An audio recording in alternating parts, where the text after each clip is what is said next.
we run our things. When we want to have a good meeting, have some food and open up the right way. So, I encourage you guys to, while we're doing this, to go ahead and get some food. And we want to kick this off. We got a large agenda, so we want to get through it and make sure we answer people's questions and hear everything that's going on. And we've got some exciting announcements and things that we want to share. So, let's see, can we have a volunteer to give us a prayer to start this off?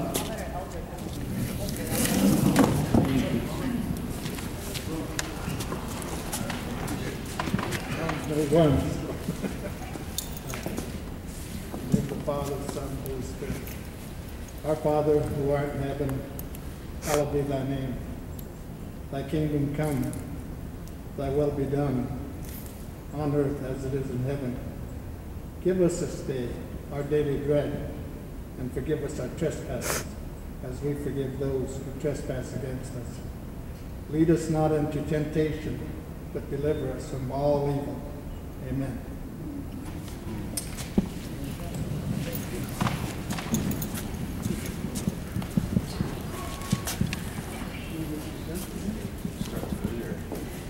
So yeah, if you guys want to get some food while we're starting this off, by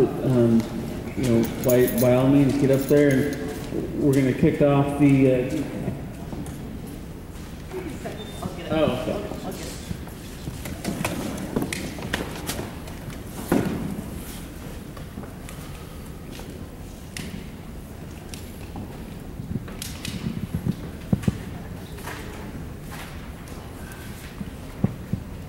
I think to start things off, what we'd like to do is briefly talk about something exciting that happened today, and we really want to celebrate it, is a signing of the lease with Atlas to open the old CIPB site. And we have representatives from Atlas here tonight as well that we can ask them questions, and we definitely want to introduce them. And all the questions that you have, if they're in the weeds, hopefully we can answer them as much as we can. Really thankful for you guys coming out and being here tonight so that we can get into all these good issues. So we've got a couple of it's a short list, but I think it's going to take a little bit of time, so we want to get into it. First up is Atlas. As our CTFC board member, Selena, do you want to give an introduction? Thank you.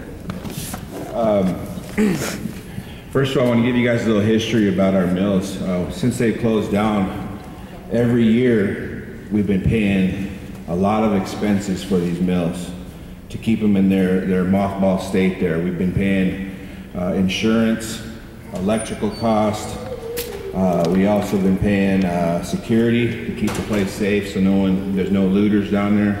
And then the manual maintenance on the facility to keep the parts up and good and running, so if they do ever get used again, they're ready to go. So these two mills have been really hitting us hard in our budget every year. And last year we came to a point where we had to do a hiring freeze because we had to pay for some of these costs to keep this in its mothball state. And at that time, I was fairly new and freaking out about this this expense. I was getting up to be $1 million almost over the years. So we're getting pretty freaked out about it. So we initiated scrapping of it. Like, okay, we're just going to scrap this thing. We're going to get it off our books as a mill, and so we don't have to pay no taxes, don't have to pay nothing on it, and at least it won't be hurting us no more. That was the initial thought on it.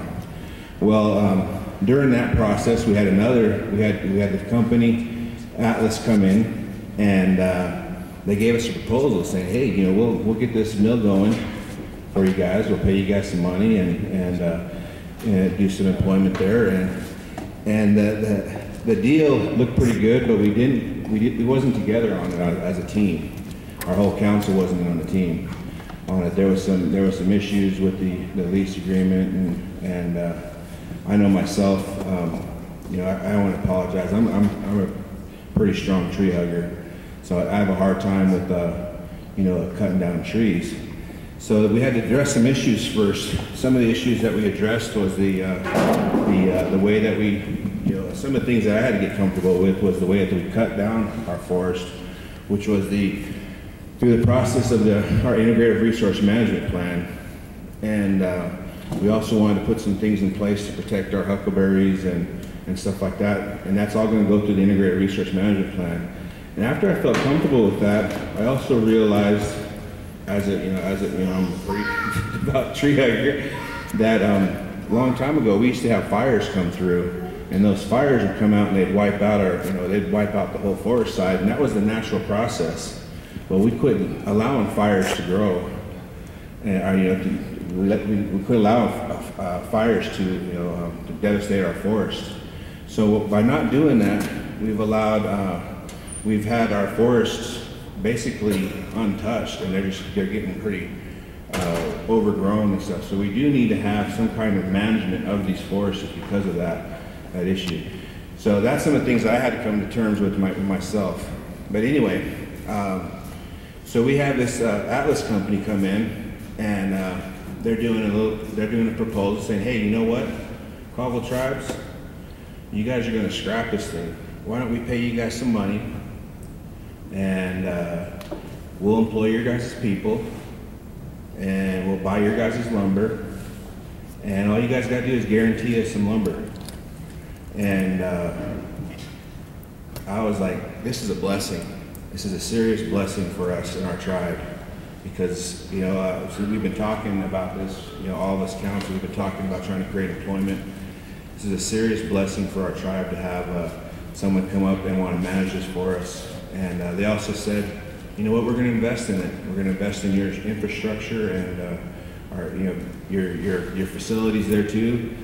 And I think it's a win-win situation.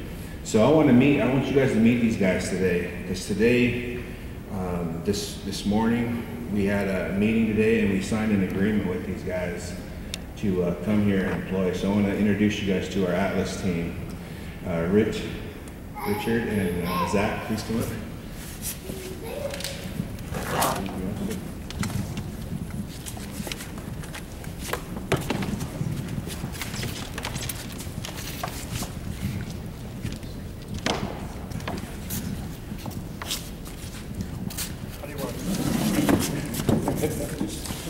We're all kind of new to this whole thing, but I wanted to introduce these guys to you.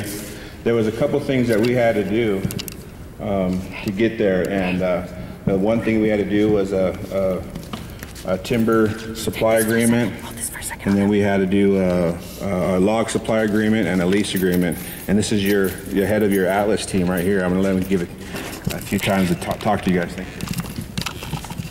Thank you. Thanks. First, I will introduce myself so you know who I am, where I come from, and what I've been doing for the last 67 years. But not on. Just gotta hold it closer. All right. I didn't know if they could hear me or not. I live in Portland, Oregon, and I've spent the last 45 years working in the timber industry, the forest products industry, manufacturing, ultimately. And for the last 10 years, I've worked with a group called the Atlas Holdings, and they're an investment group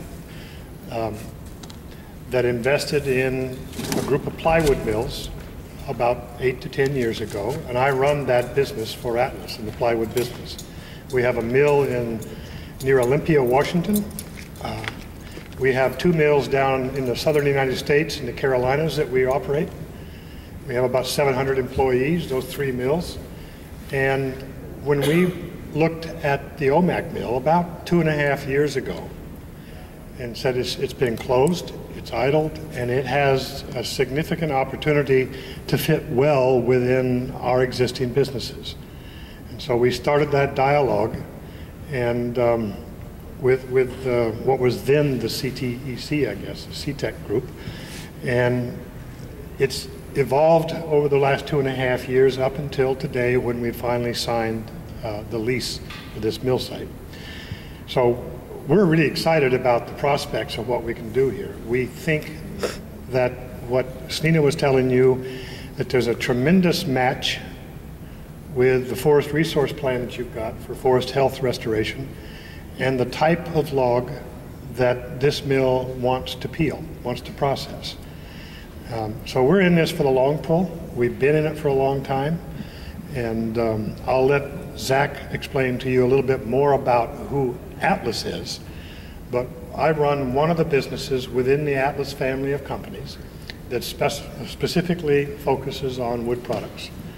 So we'll give you a chance to ask questions. So I don't want to presume that I know what your questions are going to be. Okay. First of all, thank you guys very much. I'm really honored to be here. Really glad that you guys invited us to spend some time with you. Snina started the story about a year ago or so.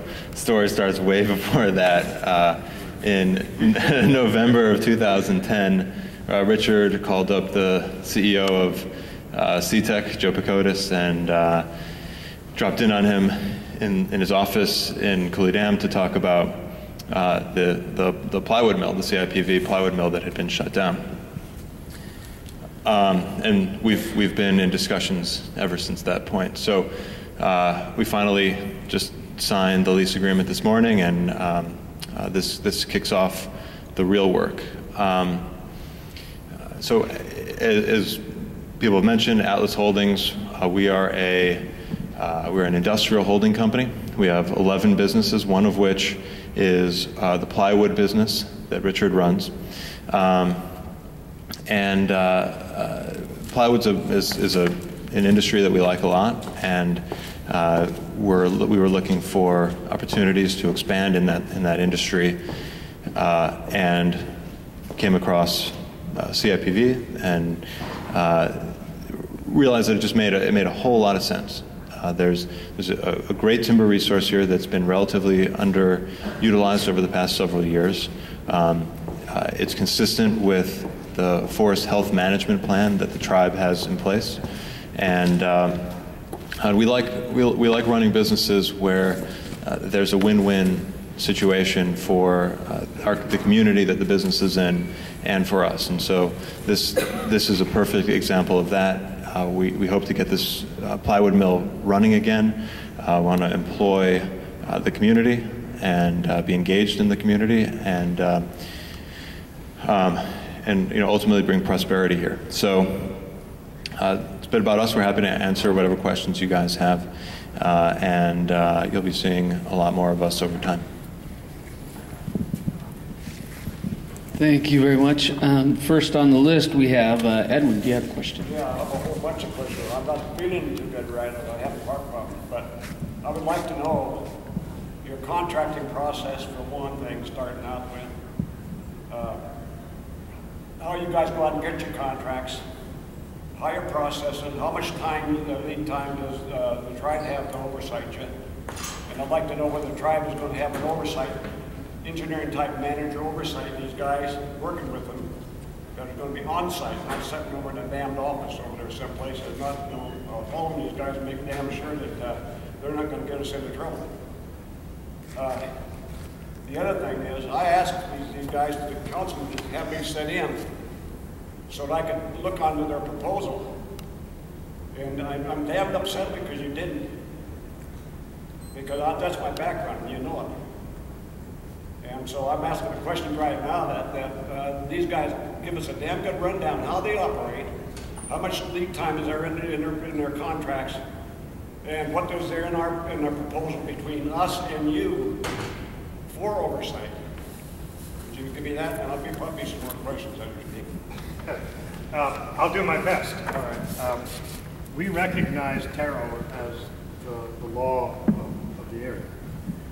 I'm not asking about taro. I'm asking about your background and what you're capable of doing and how your process is going to operate. I thought you were talking about the hiring process. No, I'm talking about your operations. Our operations? That's right. Specifically, we have 3 mills. One of them is... No. Listen, I work for Vector Corporation. They send me out on a damn job to do the job, okay? And you have a certain way you're going to make that job function.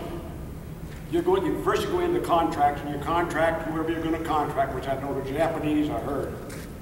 But the point is, the people that you're contracting with, how far do you go to make those contracts, those people, and negotiate the contracts, and then get your operation, which you probably work by a CPM system, I hope you do. And so we'll know where the hell we can track you. When you say contracts, you're talking about contracts to sell product?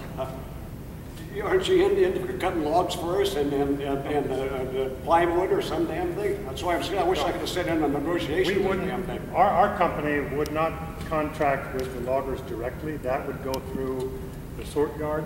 And don't double talk me now. You guys are in business to do a service for us. Tell me what the hell you do. We operate plywood mills. We manufacture veneer and manufacture plywood.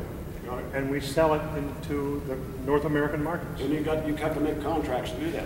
We make contracts at each of our locations somewhat uniquely, one from the other, simply because the circumstances. What do you say, one from another? Well, we have a mill, for example, in South Carolina.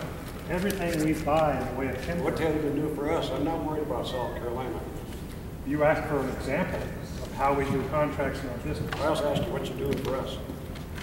Our intent is to buy logs directly from the sort yard, which is the tribal organization. They deliver logs to us, and we buy logs from them at a contracted price. And then we get a percentage of what you make as far as your profit. The price you get for the logs from us is indexed against the product prices that we make. So as we look into the future, if our products go up, so do the price of the logs that we contract.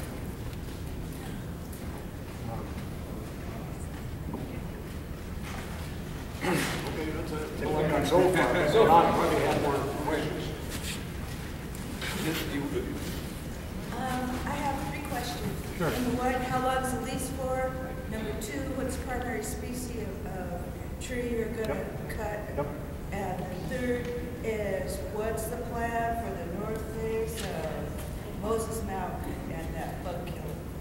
That's my 2 questions. I can address a couple of those.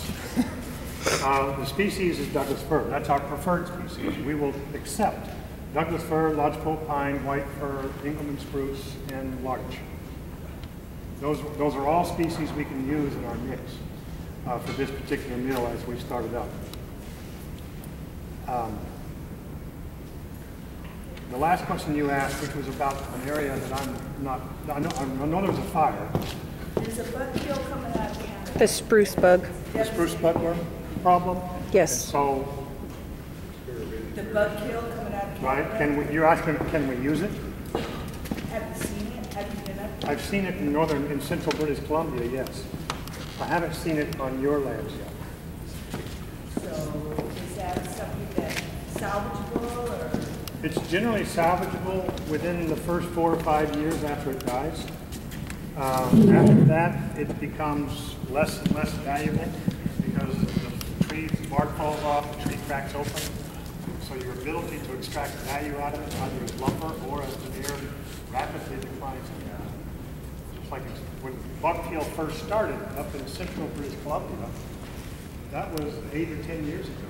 And those trees that first started on are no longer salvageable, not even for pulp. They cut them down just to prevent forest fires.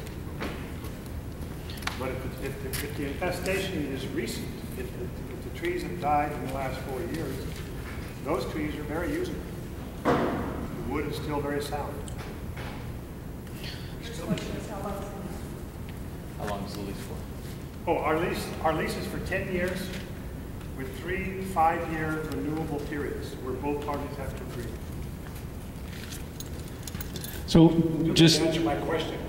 Who is oversight, going to be on our oversight resident manager oversight these guys? I think CTFC would have to answer that question, but and I'll give it to Sina. But I think one of the things to realize too, Doug fir is one of the species that we need to manage on the reservation, and that's part of our IRMP plan as well, to get us back to big standing pines. We have to manage that Doug fir that's taken over. Over the last 80 years of logging, we've cut a lot of that big pine, and it hasn't grown back. But Doug fir is a shade-tolerant species, so it's really coming in really thick, and that's where a lot of that disease is coming through. So the more we manage that, the less ability that bug is going to be able to come in, because it really just takes off when you have thick stands. Those bugs really take off in those areas. So by actively managing it, we're going to address that bug. It's bad. Yeah, it hasn't hit yet, but it's coming. Those bugs are coming. I think we need to be clear. The forest management, I don't know, you know, the cutting and stuff like that, BIA is responsible for that, and we as council and as BIA, we're responsible for the management and the management practices of cutting down, you know, how much we're going to cut and all that stuff, and it's really controlled by our integrated resource management plan. And that's still, it's going to be renewed in 2014. So if you guys have any more comments onto it, I suggest that you guys get on that. But the integrated resource management plan tells BIA and the tribe exactly how we cut and when to cut, where to cut, everything. That is the solid plan that we need to make sure that we get in there and make sure that that's exactly what we want. But as far as management of this facility and management of what they're doing, that's going to be them. This is, you know, we're not going to oversight what they're doing in their operations. We're not going to go and tell them what to do, anything.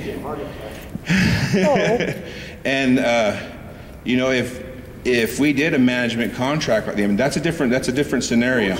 We're doing a lease contract with the business. They're coming in with their own money and putting, how much money are you guys going to put into New Mill? Let me explain something to you about dealing like this. They wouldn't let the Japanese come in here because when they built the dam down there, the last part of the big project is on.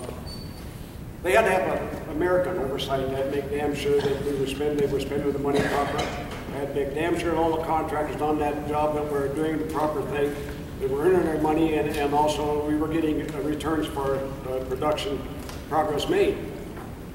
The management job you get into, you have an oversight guy that represents the tribe, and he goes over and watches these guys. These guys know that. Yeah, we're not getting into mill management or nothing. We never have answers for these people here. The only thing we're going to do is sell these guys logs. We're going to sell them. I know the process. At top dollar, and then they got where you're coming from, but you should have answers for these people here. To who the hell's going to watch out for us?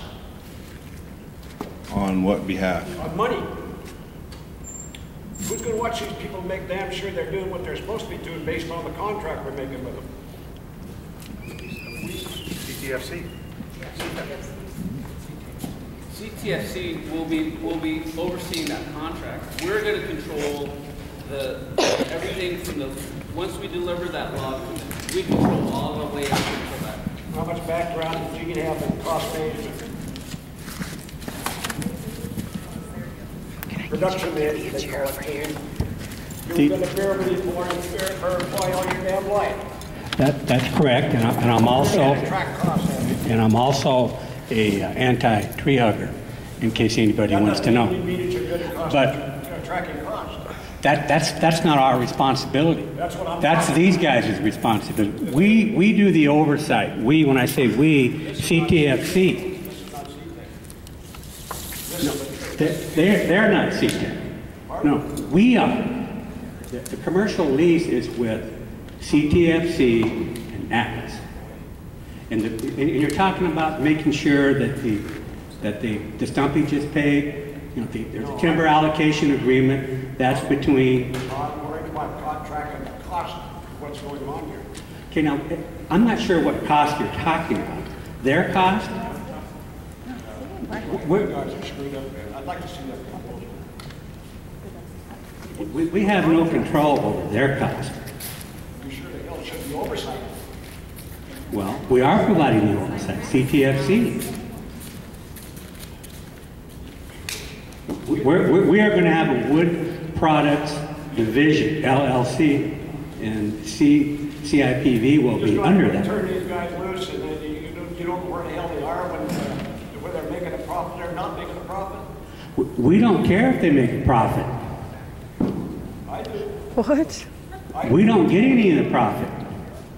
All we're getting paid for is the stumpage and the lease fee. If they make all kinds of profit, that's their problem. If they lose money, that's their problem.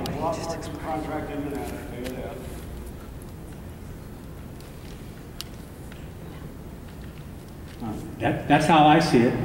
That's just my opinion. I'm on the board. I want to see the proposal. Well, we can let you look at the proposal, but I think it's too late, and we've already signed it. And we're off and running. Period.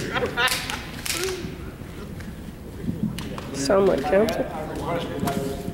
Yeah, I want to respond because I think it's really important to recognize that Snina opened up stating that this facility has been costing us money that we don't have. So we actually, it could have made money. It could have made families money. People could have been employed. People could have had benefits if that operation would have started 2.5 years ago when they walked into the door to try to make an agreement. For some reason, there was a table that was not able to negotiate what actually would benefit the tribe. What's going to benefit our tribe is that bills get paid that we can't afford, bills that are not going to put us in more debt, and also that families up to, I think we're looking right now at 90 to 130 employees. They're going to bring, I think, 5 of your own people up here to get ready to start putting our people together. We made sure it was in the contract that they follow Taro, so that we have a bank, an employee bank that we are going to draw from. We're going to hire our own people.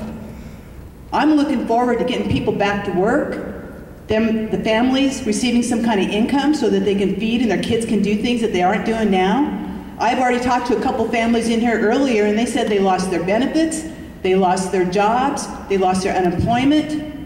We need to do something.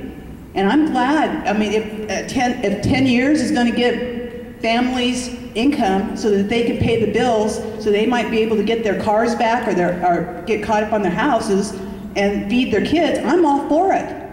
Economic, you know, I respect you, Edwin.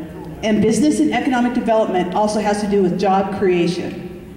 And so as we move forward and we start employing people, training people, CTFC is our business arm. They're the ones that will be providing oversight. If there's anything that comes out that is inappropriate, they have the responsibility to make sure that they inform the council. But this council is not the business mind of the tribe, and political interference, we know, has not worked. So we need to stay out of that. But we can stay involved in the part that we are employing our tribal members, and that we promote a workable wage, a living wage, not a working class poor wage. So I'm excited about this, and tonight we've had a long day, we've had a long week, but you know what? I was excited today, and I'm going to stay excited because I'm looking forward to the next 6 months here, and they're going to be going through some phases on how they start employing people. Dwayne's got his name. Hand it back there too. So I would like you to speak to your phases of how you're going to start employing people, and the day that you plan on being 100% in operation. Thank you.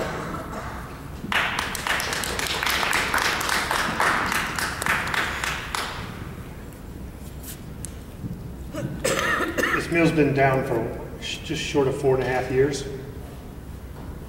And during that time frame, when it's idled, a combination of just sitting idle, moisture, all these things erode the ability of the equipment to come back up quickly. And so we hired a specialist plywood guy, engineer, to come through the mill and assess each machine center, each electrical control system, the motors, all this stuff, and ask ourselves, what do we have to do to get this mill back up to run? And what we do know is there's a lot of restorative maintenance that has to be done. The boiler, when you shut the mill down, was appropriately taken apart in terms of the valves were removed, and it was dried out, and all that stuff has to go back together. The lathe itself, the major machine center that converts the log into veneer, has been sitting idle without hardly being turned at all. All the bushings, all the seals for the oil seals, all the oil has to be exchanged. So there's a combination of these kind of things that have to happen that take almost a 90-day time frame for us to do this restorative maintenance. It'll take about 90 days and somewhere between $1 and $1.3 million. We're funding that expense to do the restorative maintenance. Initially, we need people that have maintenance backgrounds, who have mechanical backgrounds, electrical backgrounds, who are going to come in to put all this back together for us. And that's, like I said, that's going to take about a 90-day time frame. I think that's a fairly accelerated, but fairly aggressive time frame, but that's what our plan is. So there's 20, 25, 30 folks who are in that category of skill sets that will start first. The first shift to peel veneer would start following that 90 days, and that would be, if you look at the calendar, I think sometime in July. And that first shift you bring on board to peel veneer, they will come on board probably about a month before we try to peel, to go through how do you grade veneers training, how do you set up your standard operating procedures for operating these machines, how do you work as a team, before they actually turn on the machine and start making product. We're working very closely with tribal efforts as well as the state of Washington efforts to create some training dollars for that type of program. So we start peeling the first shift in July. That's probably another 35 to 40 people. That includes the log yard, the log vats, and the peeling and the dryers on one shift. After those guys get their skills built, which I think that startup curve takes about another 60 days to 80 days, you start the second shift. We have enough logs under our log supply contract to run that mill on green end 2 shifts. That's what the log supply contract supports.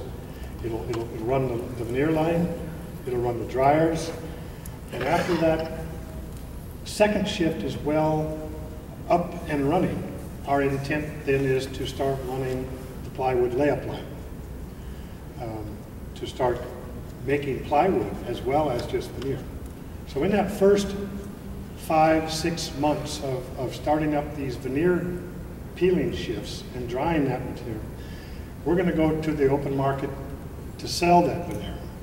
About half of that veneer sale we will consume in our own facility. So we don't have to go out and find customers. We don't have to go out and figure out what the value is. We can start moving that veneer immediately when we start peeling and start drying. So it's what is this? This is almost April.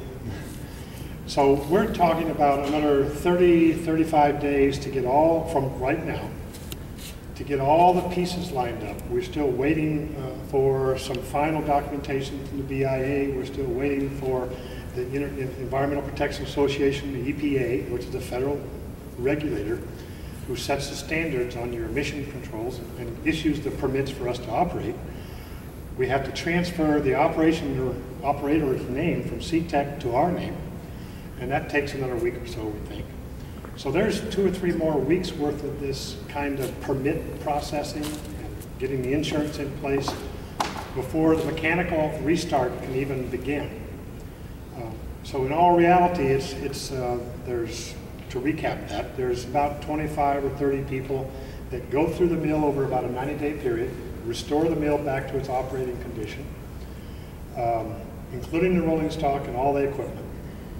Then we start one shift, that'll last about 60 to 90 days. Then we start the second shift, that lasts another, startup curve is 60 to 90 days long. Then we start, now you're up against the end of the year. So in the first quarter of 2014 is when we want to start laying up plywood as well. When we get to that point, we expect to be at about 100 employees in the mill. So that's kind of the startup curve that we're on, and that's a relatively accelerated hope for a startup curve, because you bump into problems. When you turn a motor on that's been idled for 4.5 years, it may short out and blow up, and you've got to replace it, or it may come on and run well. We don't know the answer to all those questions yet. The electrical panels that control the machines in that mill are very, very sensitive, and they're very finicky. When you turn the power on and ask that electrical system to do what it's supposed to do, they oftentimes just fail. And so we have to go up front and buy replacements for some of those components. But all those things have a risk of slowing you down just a little bit on each time you try to make that work. Bringing that boiler back up to speed is a major task. Getting the right fuel at the right time. The fuel has to be the right size to make that boiler run efficiently. So we have to start buying fuel and putting it into the fuel loading facilities 20, 30 days before we actually light fire to the energy. The rest of the mill can't run at all until the boiler's running. So that's our highest priority. Yes, sir. Who does your certification? Have you ever been able to do your certification, or is it the state of Washington? For the boiler? For everything, the whole operation. Well, When you started, like when you went through the process for the operation, how to get into the operation, you have to have somebody from the state or the federal government or something. There's no requirement. There's no requirement other than the environmental permit for emissions. There's no state requirement, there's no federal requirement for certification of the operational side of the business. But you didn't tell me who has responsibility when I say environment. I want to make one other point. I want to give you an overview of how this proposal, how this structure actually operates.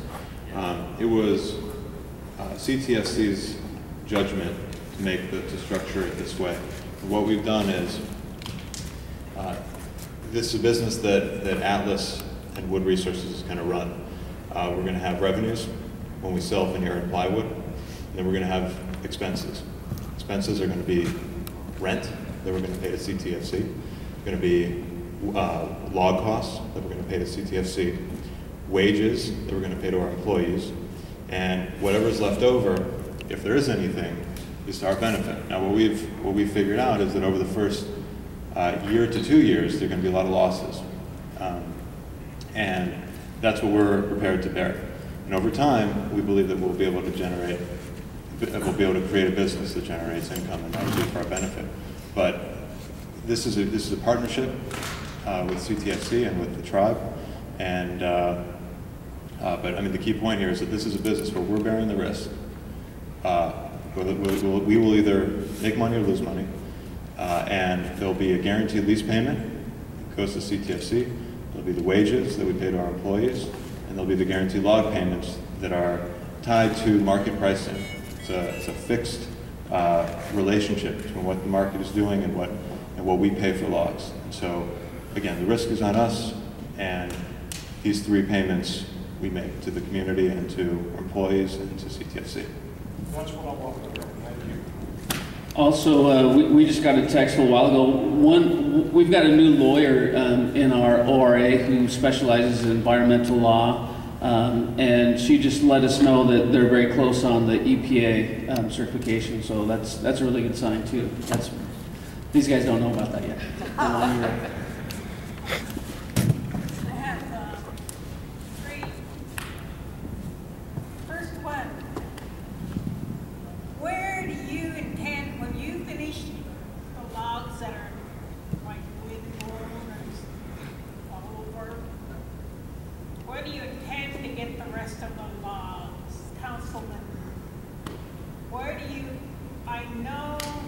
I know because I love your son, and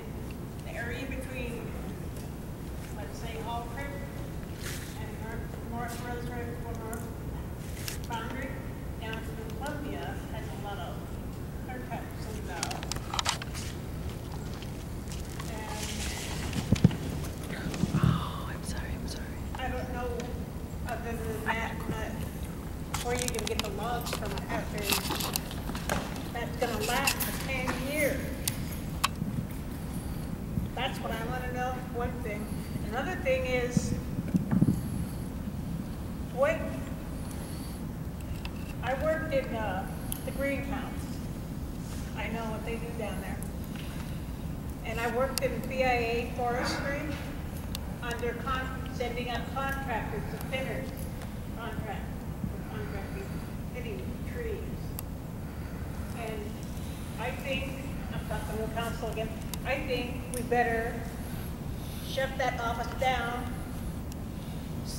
or have them not let white contractors on the reservation, only Native American contractors. Because we were sending contracts down to Davenport, up to Spokane, to Grand Coulee, over here. And there were white contractors. So. These are logging contractors? No, I'm just talking to the council right now. Yeah, vendors. So I don't know what you guys do. I know we have to plan for the 10 years. And if we have a tribal greenhouse, they can grow the trees. We can start the trees, and we can have our people, young people, up in the mountains. They love to run in the mountains anyhow to hunt. Let them go up there and plant trees. But I think that's only two, but I forgot the last one. Thank you. We'll come back to you for the third one if you remember it. I think the first question you had, where are we going to get the logs? The IRMP that's being renewed is for 30 years, and allowable cuts. I think the conservative, there's a range there of what we can cut, and looking at our objectives of really managing the Douglas fir, the primary species that they're going to use, all those species together. I think the conservative level was 65 million board feet. They're going to use 40 million board feet for their operation. So we have, even at the most conservative levels, we have more than enough to meet what they need, and we have more that we can use. And we haven't been cutting for the last couple of years. So there's a couple of years where we haven't cut, I think 10 million board feet over the last several years. So our forests haven't been cut in quite a while. And I think, in terms of utilizing tribal member thinners and those contracts, I mean, that's Taro's responsibility, but that's also our responsibility to make sure that that's what they are doing. And, they've heard it, you've told us, and we're making sure that they follow that as well. So we're going to be watching that like a hawk. I was working in a BA forestry office like 15 years ago. That was 15 years ago, and they're still out there. So Taro is not doing their job at all, period. Well, no, you're right. No, so one of the reasons why we got that settlement, that lawsuit that just happened, was because the BIA wasn't fulfilling their responsibility. Management, and that's something that we're hammering on, every time we meet with them, you have to change your management practices because, what was going on before is not right, and you're going to be coming into compliance with our IRMP. So, yeah, that message is being set loud and clear, both locally and at the national level too. So the last times I've been back to BC meeting with Mike Black and the forester for BIA, I've made sure that they knew, management still hasn't changed and you need to change that. And written into that settlement is if they don't change their practices, it just opens themselves up for another lawsuit. We want to work with them to change it now so we're all on the same page. Yeah, we have to make sure tribal members are employed. That's for sure. Mr. Freeland. Thank you for creating jobs you do here. I worked some approximately off and on Boise Cascade, Miles Pullman, and Crown Silverback, Hope and Calabash. You go back. And I worked all through there. My question is not for you, but thank you for being here, creating jobs. My question is for the council, basically. He talked about oversight. Right now, there's no oversight. you guys are totally 100% wrong. Go take a look. See, you've been out there. I know Benny has. Have you had every logging unit? You don't know. Go pop those logging units out. I tried to make you guys have a resolution a number of years ago to go out and look at what your guys are cutting. It belongs to the people. It don't belong to you guys. The damages are done. What that big lawsuit we want? We've got the oversight now on lumber going out. Is there any? Have you guys checked that out? I bet you haven't. And I know that. Hey, wait a minute, I'm not through. I've got compliance work. I had 2 pieces burned in my property, and they're supposed to go compliance work. I haven't seen no compliance work done. Have you guys checked that out? They took it out of my check. Have you followed up on that? Right now, compliance work they're supposed to do?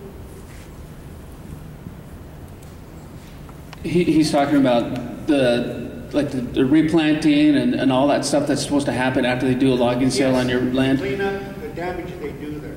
The road damage and everything. That is I totally agree with you. It's a huge problem because the same thing happened to me too in my mom and dad's land up in Whitmore. You know, we still haven't seen, and that was 15 years ago. We still haven't seen anything taking place there. We went out and planted trees ourselves. Went and bought trees and put them up there, but yeah, that's part of the mismanagement that needs to be changed. You know, basically what I'm looking at so far is the damage that's been done. The clear cuts, and where it's green, it's 200 years recovery. I think I don't know if they studied. I used to study this Denver Forest. I tune in every night.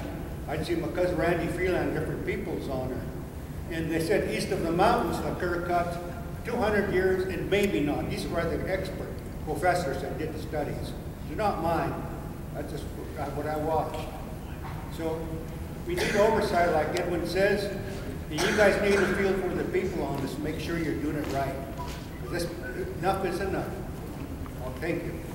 Can I make a point on this area? What I'm trying to make my point is that oversight is every company has their own on-site engineer managers that works with the people they contract with.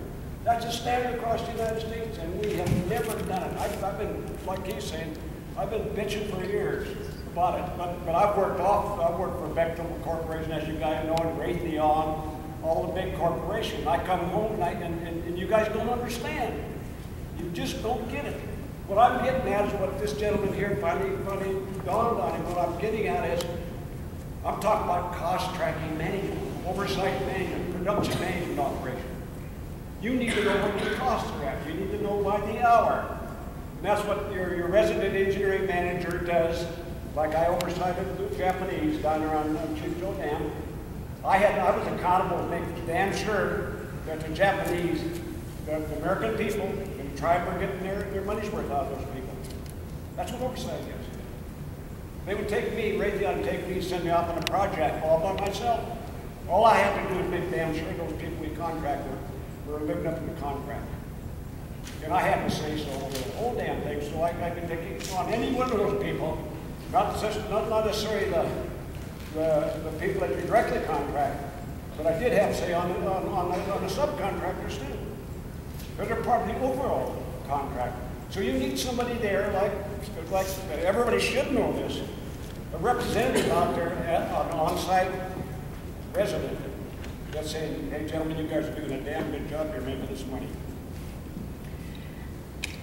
I thank you for those comments. I think that it'd be to the best of in our best interest, because none of us are actually Natural Resource Committee folks, and we need to bring the forestry folks in at the next committee meeting so that they can share with you the plan that they have in place. And also, I mean, the IRMP, which is actually the Integrated Resource Management Plan.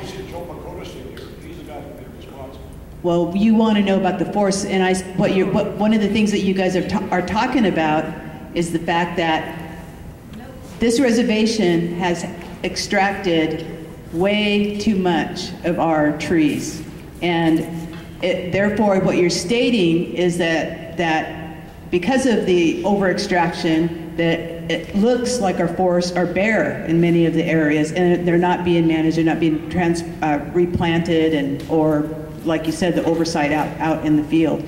So, I mean, I hear you, I understand, and we will bring the forest management staff in so that they've had to communicate with us on this whole project. I'm not an expert in the area. I will never act like I am, but I understand what you're saying, and I appreciate it. A lot of that has been done by fire, too. So if you don't manage your forest, you're going to get forest fires. And so I know a lot of people don't like to do it, but I believe my point of view should do it. Lynn, you made one of the biggest points, and I think I ought to interject here now. And it's called coordination, communication. And all these agencies should be working together. And so when anything happens, that you have timelines on these things, and they're cost effective, cost ineffective. Either way, one positive or negative. And that's why I made the point about working up a CPM. You guys probably have, or you do, or you're well schooled enough, maybe you don't need it. But my point is, it gets back. The major thing makes us function is cost. And all these agencies have to pull together and support that cost tracking. Some things that I want to address on the issue is, you know, like I said, I'm a tree hugger, so I'm very well thinking about that issue, about how to protect the resource that we have out there, and the different ways of doing it. I haven't found a way yet to do it yet, except for the IRMP, which is the Integrated Resource Management Plan that has the holistic approach to the whole management of our forest. And that another way that we've talked about doing this is to get away from just cutting our forest. As a next step, it's called stewardship contracts, which is